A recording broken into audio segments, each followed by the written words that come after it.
Hey guys, it's quote unquote your boy, Ballface 8020, back again with another great commentary. So, another astrological analysis tonight, and first thing that I want to say is I have received a lot of complaints about the astrology stuff. You know, people don't like them, people don't want astrology stuff. I get that. The thing is, oh, excuse me for 1 second here. Ah, shoot. Anyway, it's like like it's one thing if like you don't want to hear like my politicopes or something, but for the astrology stuff, it was from me that you guys heard that Biden would lose the debate. Most people, including people who supported Trump, expected Trump to lose the debate. It was from me that you heard that Biden was likely to become either dead, incapacitated, or at least have to drop out of the presidential election. That was from me. So there's a lot of like the astrology stuff you're going to get, you can't get anywhere else. You can only get it at this channel. And so for somebody to say that you're not interested in astrology, well, that would mean you're not interested in karma. And if you don't understand karma, you can't make predictions about what's going to happen. And or like it's going to be much more difficult to make accurate predictions about what's going to happen. So like this isn't just a hobby. Like this is really important stuff, and it's necessary to like understand what's going on in the world. Um, so I said firstly, so I think there was a second thing too. Oh, second things on the subject of astrology. I've deleted it now, but I made a prediction that something bad was going to happen for Ukraine in October. And I don't. The problem with that was I set the wrong time for the war. The war started. In for the Russian chart. I think for the in Ukrainian chart too. The Ukrainian, basically it's kind of a long story, but I used the wrong times.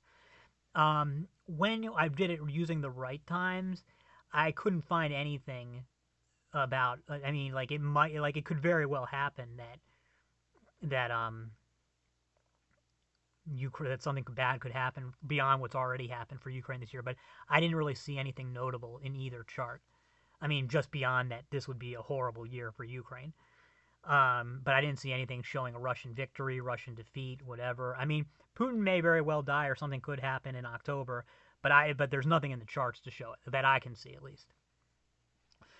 Um, yeah, and then one more thing on the sports gambling. I haven't posted any sports stuff here for a while, sports astrology, but I think that's important because it shows that this isn't just some parlor trick. This is real stuff that you can use to make predictions. So in the last 2 days, it's taken me a very long time to refine my sports prediction thing. So far I can only make it work for baseball, but in the last 2 days I have uh, 20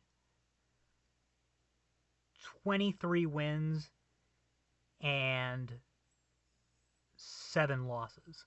So that's a win rate of over 75%. That's pretty good. Now look, maybe tomorrow we'll see how it goes tomorrow, but that's about as good as you're gonna see. That's like I think like the best predictors may mainly hit like I'm talking about people who just predict baseball games, like hit like 67%. And so I'm beating that. So we'll see if that keeps up. But this shit is real.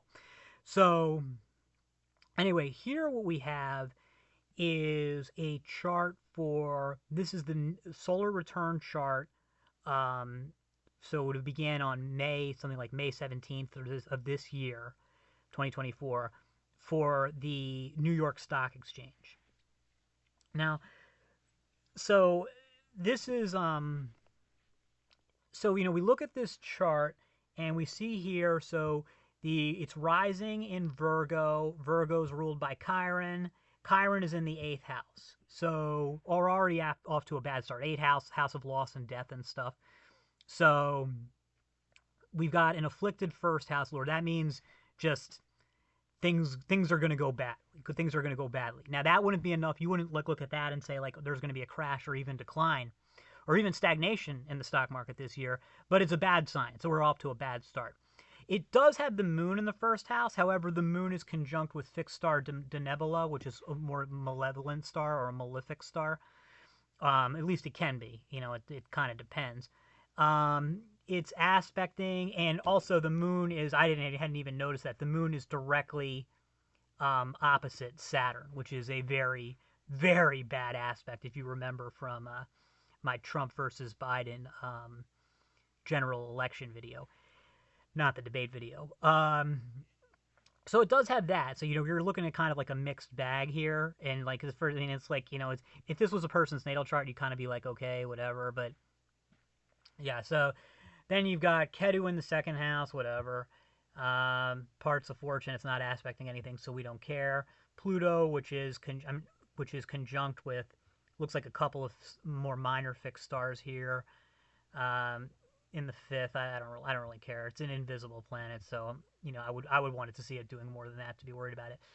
Saturn is in the seventh. Saturn in Pisces. Nothing wrong with Saturn per se, other than that it is that's a pretty strong Saturn that is really just really punishing that moon.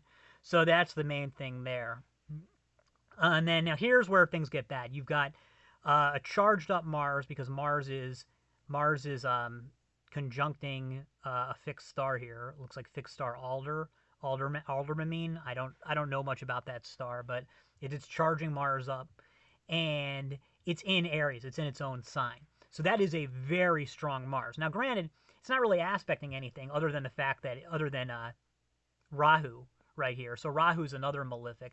So we've got a very powerful but afflicted Mars in the 8th house. That's bad. That's like, so like you'd expect death, misfortune, really bad stuff like that. Then you've also got Mercury, a charged up Mercury in the 8th house that's being afflicted by Pluto. So I don't really know what that means, to tell you the truth here. But anyway, here we get into the 9th house, and this is where the action really happens. Now, there are some positive aspects coming from the moon, as you can see, and even from Pluto and Neptune. But, I mean, there's some positive things going for it. And the 9th isn't a bad house. I guess it can be.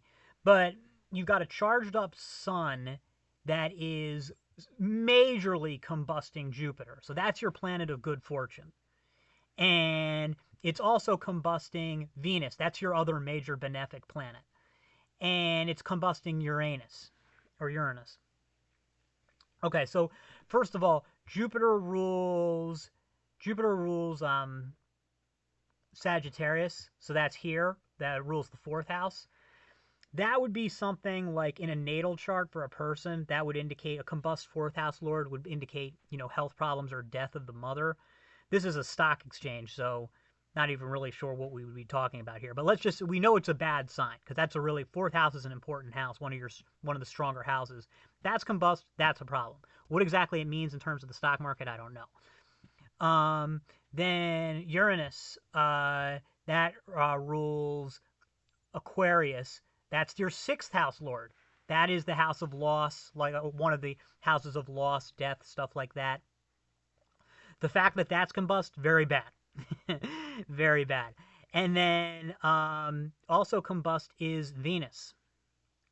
And that is the lord of Libra, which is here. So the 2nd house lord, house of wealth. House of like wealth and home and stuff. So all of those combustions, plus you've got the afflicted 1st house lord, plus you've got very strong afflicted Mars in the 8th house, the house of loss. Yeah, that's all you need to know. There's going to be a major market crash this year. When I'm saying this year, I mean from sometime in mid-May of this year through mid-May of next year. Now, here's where, if you're talking about when exactly it's going to be, if you wanted to just look at this solar return, if we were going to use primary directions, you see this thing here. We've got Hyadum 2. Hyadum 2 is conjuncting the MC. But not exactly. It's not exact. It's a conjunction within 30 minutes, but it's not exact. Or half a degree, if you want to say that. And that also indicates misfortune, failure, disaster. However, like I said, it's not exact. It would be, if we were going to use primary directions, it would become exact in about what we would translate to, 5 or 6 months. Um, 4 or 5, 6 months. Is when you'd expect it, like that conjunction to really hit. So that means we would expect so we know there's going to be a market crash. That by between May, this past May, and this coming May. We know that from this chart that there's going to be a major market crash then. This part here would indicate to me, since it's going to hit this at, you figure the market crash is probably going to come when the midheaven, which is the MC, hits Hyadus 2 or Hyadum 2. Which would translate to September, October, November. I'm going to guess probably September. That's because that's when the Lehman crash happened. And that fits with everything else, because if you look at the solar return chart for the fiat US dollar, the pure fiat US dollar began on August 15th of 1971. And if you look at the solar return chart for that, so we haven't hit its solar birthday yet, but that won't happen until August. It does seem to say that the dollar will lose a lot of purchasing power between August of this year and August of next year. That seems, I don't have that chart up, but that seems to be what it indicates. But for that to happen, especially right now, if you see my other economics videos, credit is not really growing right now. So assuming credit doesn't start to grow, you're just going to have an implosion. So what I think the most straightforward way to interpret all this is a financial crisis in the fall that will lead to a stock market crash. And it will be big, bigger than 2008. And that to deal with the financial crisis, the government will have a choice. It will be able to either let the financial system implode, or it can step in and, essentially print money to keep the system from imploding. Now, obviously, the government is going to choose the second option, the latter option. That is where you would expect to start to see a really massive hit to the dollar's purchasing power and the dollar's international primacy. Does it mean that we're going to have hyperinflation or even double-digit inflation next year? No, it may mean that. I don't know, but right now I would say that what you're going to see is either is a crash, and followed by either deflation or disinflation, and then for that to be followed by large-scale inflation. And we should see the beginnings of that large-scale inflation sometime before, because first you're going to see inflation get better, I think, then the crash, crash, then inflation gets better, and then before August or by mid-August of next year, you'll start to see inflation pick back up.